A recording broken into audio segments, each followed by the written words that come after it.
Baik. Alhamdulillah. Hadirin dan dewan juri yang saya hormati, serta para peserta lomba yang saya cintai. Saya akan membawakan sebuah cerita tentang kesombongan dan kesabaran dua pendekar silat.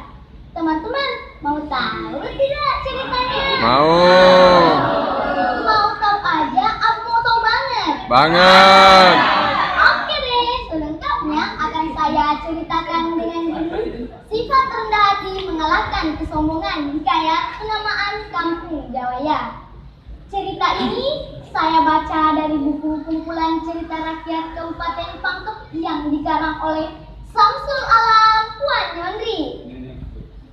Aku pencerita yang hebat, ini ceritaku, itu ceritamu. Kalau aku bercerita, dengarkanlah. Kalau aku bercerita, dengarkanlah. Teman-teman, disimak baik-baik ya ceritanya. Dahulu kala di Kecamatan Lakbakang terdapat sebuah istana yang dipimpin oleh raja yang arif bijaksana, sehingga masyarakatnya hidup rukun dan damai.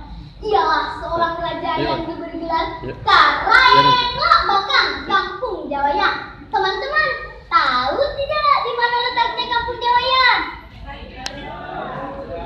Saya kasih tahu ya, Kampung Jawaya terletak di Kelurahan Pundatabaji, Kecamatan Lakbakang, Kabupaten Pangkep. Konon kabarnya, di kerajaan Lakbakang banyak mempunyai pendekar silat yang berilmu tinggi dan tersohor. Kabar itu sampai ke Raja Madura di Pulau Jawa. Pada suatu hari, Karaeng Lakbakang menerima undangan dari Raja Madura untuk acara bersilaturahmi sekaligus menguji kemampuan pendekar silatnya. Namun, bagi Karaeng Lakbakang, hal itu tentu hal yang sulit dimengerti. Sebab manusia yang beriman akan kedudukannya sebagai makhluk ciptaan Tuhan. Ia tak mau memperlihatkan kemampuan yang ia miliki untuk hal-hal yang tak perlu. Akhirnya, tibalah undangan tersebut ke Karaeng Lakbakang. Namun, bagi Karaeng Lakbakang, hal itu tentu hal yang sulit dipenuhi. Tetapi, menghormati dan menghargai sesama kerajaan sekaligus menguji kemampuan pendekar silat yang ada di kerajaannya. Dipenuhilah undangan tersebut. Diumumkanlah maksud Karaeng Lakbakang.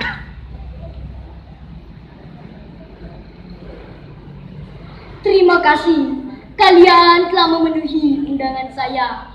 Saya umumkan bahwa kita diundang oleh Raja Madura ke Pulau Jawa untuk acara bersilaturahmi sekaligus menguji kemampuan pendekar silat kita dengan pendekar silat Madura. Maka akan saya pilih 10 pendekar terbaik ke sana melalui seleksi uji tanding. Ucap Karaeng Lakbakang. Setelah Karaeng Lakbakang memilih 10 pendekar terbaik ke kerajaan Madura bersamanya ditemani oleh abdi setianya yang bernama Lato Gagareng. Siapa teman-teman? Lato Gagareng. Ya, betul. Ke kerajaan Madura melalui dermaga Macini Baji. Selama berhari-hari menjalani lautan ombak, hujan dan angin kencang.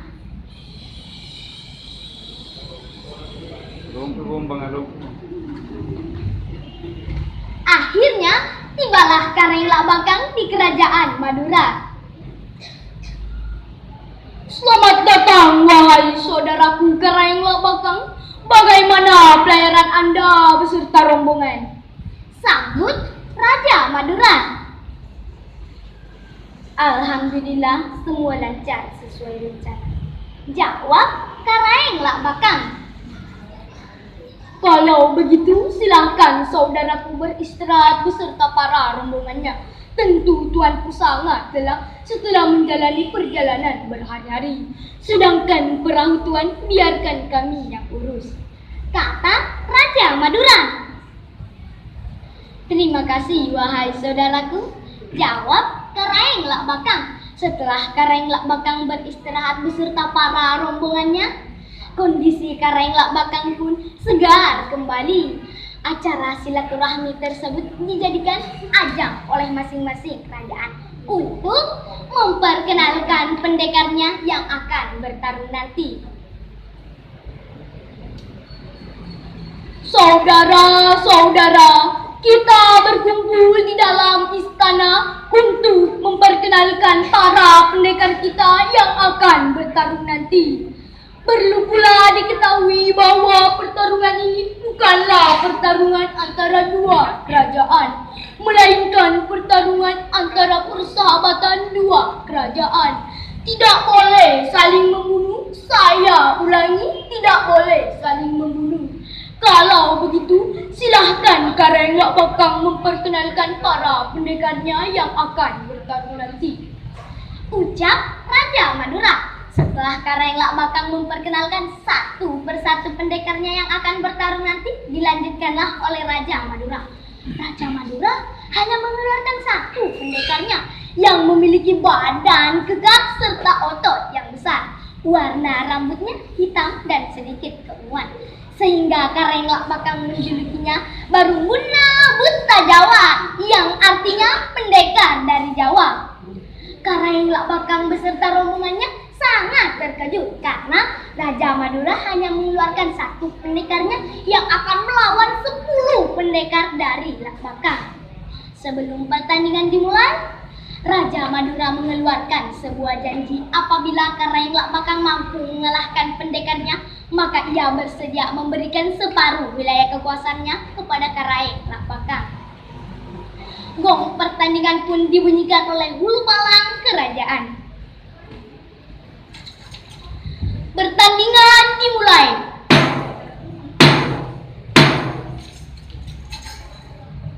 Pertandingan pun dimulai. Namun pendekar dari Madura berhasil meredam serangan-serangan dari pendekar Lak Bakang dan memenangkan pertandingan secara mutlak. Pendekar Madura semakin berbangga hati dan berteriak lantang di atas panggung pertandingan. Hai, siapa lagi yang berani melawanku? Silahkan naik ke panggung. Kau di depan atau kau yang di belakang? Wah, wah, Terus-menerus ia melontarkan tantangan itu, namun tak satu pun yang berani menjawabnya. Nampak wajah Karang Lak Bakang di atas panggung pertandingan merah padam karena rasa malu dan putus asa.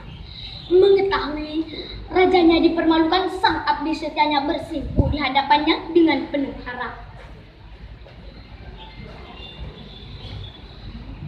Tabe, Karang, izinkan hambamu melawan kecongkakan dan kesombongan pendekar Madura. Ucap Latok Gagareng. Karang Lak Bakang sangat terkejut mendengar permintaan sang abdi setianya yang sudah tua dan tak memiliki kesaktian apa-apa, dan ingin melawan pendekar Madura yang memiliki kesaktian sakti mandraguna.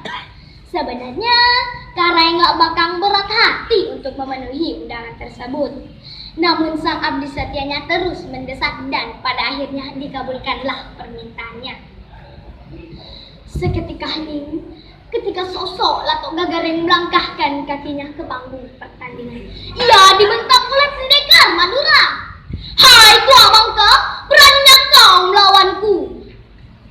Wahai saudaraku, aku peringatkan engkau bahwa di atas langit masih ada langit, kata Latok Gagareng. 10 jurus dikeluarkan pendekar Madura, tak satu pun mengenai tubuh kecil Latok Gagareng, dan Latok Gagareng membalasnya pas mengenai dada kiri pendekar Madura dengan mengucapkan Allahu Akbar.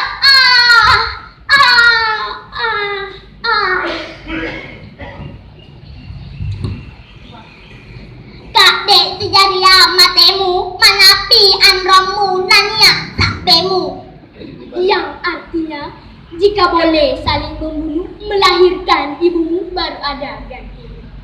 Latok Gagareng tak menyangka mampu mengalahkan pendekar Madura dengan satu pukulan yang diberi nama Panjang Guru Tali Gandaya, yang beratnya, teman-teman mau tahu tidak berapa beratnya? Oh. 500 kilogram. Wow, berat sekali. Dan Raja Madura berkata di atas panggung pertandingan, "Saya Raja Madura tak akan ingkar janji. Saya akan memberikan separuh wilayah kekuasaan saya kepada Karai Lak Bakang sebagai hadiah kemenangan." Terima kasih, wahai saudaraku, kami telah menerimanya dan kembalikan lagi kepada tuanku. Di antara kedua raja tersebut, tak ada satupun yang ingin mengalah. Maka dilakukanlah musyawarah antara kedua belah pihak.